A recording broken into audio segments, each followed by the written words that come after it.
नहमदुहु व नुसल्ली अला रसूलिहिल करीम अम्मा बाद अऊज़ु बिल्लाहि मिनश शैतानिर रजीम। इस्लाम में बाज़ दिन और रातें ऐसी हैं जिन्हें अल्लाह ताला ने खुसूसी फजीलत अता फरमाई है। इन्हीं मुबारक अय्याम में अशरा ज़ुल्हिज्जा यानी ज़ुल्हिज्जा के पहले 10 दिन भी शामिल हैं। ये दिन इबादत, कुर्बानी, ज़िक्र इलाही, तौबा, दुआ और नेकियों के मौसम बहार है। एक मुसलमान के लिए ये दिन अपनी ज़िंदगी बदलने, अल्लाह ताला के साथ अपना ताल्लुक मजबूत करने और अपनी आखिरत संवारने का बेहतरीन मौका है। अशरा ज़ुल्हिज्जा क्या है? इस्लामी साल का आखिरी महीना ज़ुल्हिज्जा कहलाता है और इसके पहले 10 दिनों को अशरा ज़ुल्हिज्जा कहा जाता है। ये दिन अल्लाह ताला के नज़दीक निहायत ही महबूब और अज़मत वाले हैं। अल्लाह ताला कुरान मजीद में फरमाते हैं, वल फज्र, कसम है फजर की, वलयालिन अश्र, और 10 रातों की। मुफस्सिरीन के नज़दीक इन 10 रातों से मुराद ज़ुल्हिज्जा के इब्तिदाई 10 दिन है। नबी करीम सल्लल्लाहु अलैहि वसल्लम ने इरशाद फरमाया, अल्लाह ताला को किसी भी दिन का अमल इतना महबूब नहीं जितना इन 10 दिनों का महबूब है। सहाबा ने अर्ज़ की, अल्लाह के रसूल सल्लल्लाहु अलैहि वसल्लम, जिहाद फी सबीलिल्लाह भी नहीं? आप सल्लल्लाहु अलैहि वसल्लम ने इरशाद फरमाया, जिहाद फी सबीलिल्लाह भी नहीं सिवाय उस शख्स के जो अपना माल और जान लेकर निकला और फिर कुछ भी वापस ना लाया। यह हदीस हमें बताती है कि इन 10 दिनों के अंदर की गई छोटी सी नेकी भी अजीम बन जाती है। कुरान मजीद में अल्लाह ताला ने इन 10 दिनों की कसम खाई और अल्लाह ताला अजीम चीज़ों की ही कसम खाते हैं, इससे इनकी अहमियत वाज़ेह होती है। इन्हीं दिनों में दुनिया भर से मुसलमान बैतुल्लाह में हज के लिए जमा होते हैं। हज इस्लाम का एक अजीम रुकन है और उसका ताल्लुक भी इन्हीं दिनों से है। और इंशाअल्लाह हम अपनी आइंदा आने वाली वीडियोस के अंदर हज के मुकम्मल अरकान, उसकी फजीलत और उसका तरीका बयान करेंगे। अगर आप सुनने का इरादा रखते हैं, इस वीडियो को लाइक करें और कमेंट के अंदर अपनी राय का इजहार जरूर करें।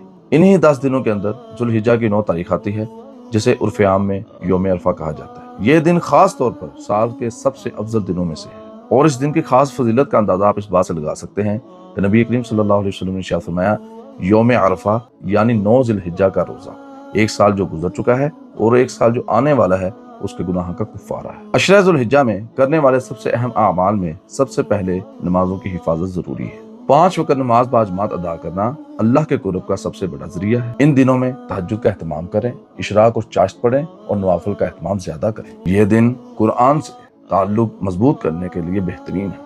रोजाना कम अज कम एक पारा या चंद सफ़हात बाद तर्जुमा पढ़ने की कोशिश जरूर करें। नबी सल्लल्लाहु अलैहि वसल्लम इन दिनों के अंदर कसरत से अज़कार का एहतमाम लाजमी करते, खुसूसी तौर पर सुबहानल्लाह, अल्हम्दुलिल्लाह, ला इलाहा इल्लल्लाह, अल्लाहु अकबर, और खुसूसन ये तकबीरात लाजमन पढ़ें, अल्लाहु अकबर, ला इलाहा इल्लल्लाह, वल्लाहु अकबर, वलिल्लाहिल हम्द। और सहाबा का अमल ये था कि सहाबा इकराम अशरा ज़ुल्हिज्जा के आगाज के साथ ही अपनी इबादत में गैर मामूली इजाफा कर दिया करते थे। सहाबा बाजारों, घरों और मस्जिदों में बुलंद आवाज से तकबीरात पढ़ा करते थे, अल्लाहु अकबर, ला इलाहा इल्लल्लाह, वल्लाहु अकबर, वलिल्लाहिल हम्द। हजरत अबू हुरैरा और हजरत अब्दुल्लाह बिन उमर, ये दोनों हजरात बाजारों में निकलते और तकबीरात बुलंद करते और लोग भी इनके साथ तकबीरात कहना शुरू कर देते थे। इससे पूरा माहौल अल्लाह ताला की याद के साथ गूंज उठता था। ज़ुल्हिज्जा के पहले 9 दिनों के रोजे रखना बहुत फजीलत रखता है, खास तौर पर यौम अरफा का। अगर आप सारे रोजे ना भी रख सकें तो यौम अरफा यानी 9 ज़ुल्हिज्जा का रोजा लाजमी रखें। हमारे माशरे में एक इख्तिलाफ ये भी पाया जाता है कि यौम अरफा का रोजा किस दिन रखा जाए, यानी 9 ज़ुल्हिज्जा को या जिस दिन हाजी मैदान अराफात में होते हैं 8 ज़िल्हिज्जा को। इस इख्तिलाफ पर उलमा के अक़वाल लेकर और सही मुदल्लल मौक़िफ़ लेकर हम एक अलग से वीडियो बनाएंगे। अगर आप इस मौक़िफ़ को जानने का इरादा रखते हैं तो कमेंट के अंदर अपनी राय का इजहार जरूर करें। नाज़रीन, खास तौर पर इन दिनों में गरीबों की मदद करें, यतीमों का ख्याल रखें, बेवाओं और मसाकीन का भी ख्याल रखें, मसाजिद, मदारस और दीनी इदारों के साथ मुआवनत करें। अल्लाह ताला इन दिनों में किया गया सदका कई गुना बढ़ा देते हैं। ये दिन अल्लाह ताला की तरफ लौटने के दिन है। दिल से तौबा करें, गुनाहों पर नदामत इख्तियार करें, आइंदा ना करने का अज़म करें और हुकूकुल इबाद की अदायगी करें। कसरत से पढ़ें, अस्तग़फिरुल्लाह रब्बी मिन कुल्लि ज़ंबिन व अतूबु इलैहि। और ज़ुल्हिज्जा का सबसे बड़ा अमल कुर्बानी है। ये सैयदना इब्राहीम अलैहिस्सलाम और सैयदना इस्माईल अलैहिस्सलाम की सुन्नत की अजीम यादगार है। नाज़रीन, कुर्बानी हमें सिखाती है अल्लाह ताला के लिए अपनी हर चीज़ कुर्बान करना। हज़रत इब्राहीम अलैहिस्सलाम ने अपने बेटे तक को अल्लाह की रज़ा के लिए कुर्बान करने का जज्बा दिखाया। कुर्बानी हमें सिखाती है इताअत इलाही। कुर्बानी ये पैगाम देती है कि अल्लाह का हुक्म सबसे मुक़द्दम है। कुर्बानी हमें सिखाती है इखलास। अल्लाह ताला को गोश्त और खून नहीं पहुंचता बल्कि अल्लाह को तकवा पहुंचता है। जैसा कि कुरान में है, लन यनालल्लाह लुहूमुहा वला दिमाउहा वलाकिन यनालुहु तक़वा मिनकुम। अल्लाह को ना उनका खून पहुंचता ना गोश्त, बल्कि अल्लाह को तुम्हारा तकवा पहुंचता है। और ये भी याद रखें, हर साहिब निसाब मुसलमान पर कुर्बानी वाजिब है। मर्द हो या औरत, मुकीम हो, आकिल हो, बालिग हो। कुर्बानी के लिए ऊंट, गायें, बकरी, दुम्बा और छतरा वगैरह जायज़ हैं। बाद लोग भैंसे की कुर्बानी के मतलब पूछने की कोशिश करते हैं।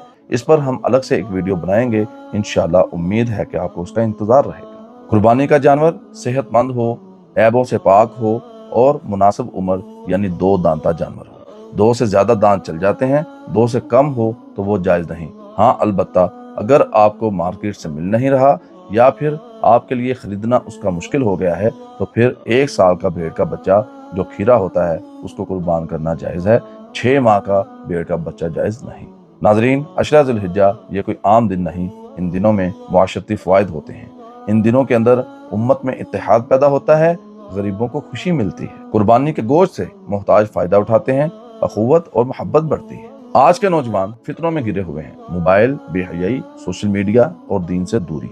उन नौजवानों के लिए अशरा ज़ुल्हिज्जा एक मौका है। नमाज शुरू करें, कुरान के साथ ताल्लुक मजबूत करें, गुनाहों से तौबा करें और नेक सुहबत इख्तियार करें। इसी तरह खवातीन घर की बुनियाद हैं। अपने बच्चों की दीनी तरबियत करें, घर में तकबीरात का माहौल बनाएं, हया और पर्दे का एहतमाम करें और इबादत में दिलचस्पी लें। अशरा ज़ुल्हिज्जा का मुख्तसर अमली प्रोग्राम ये हो सकता है कि आप फजर की नमाज अदा करें, उसके बाद कुरान पढ़ें, अज़कार करें, दिन में सदका दें, नवाफिल अदा करें, दुरूद शरीफ कसरत से पढ़ें, असर की नमाज के बाद तकबीरात कसरत से पढ़ें, दुआ का एहतमाम करें, रात में तहज्जुद, तौबा और इस्तिग़फ़ार की कसरत करें और इसी तरह अशरा ज़ुल्हिज्जा में तकबीरात की भी कसरत करें और ख़ास तौर पर 9 ज़ुल्हिज्जा की फजर से लेकर 13 ज़ुल्हिज्जा की असर तक ये तकबीरात कसरत से पढ़ना और हर फर्ज नमाज के बाद पढ़ना वाजिब है।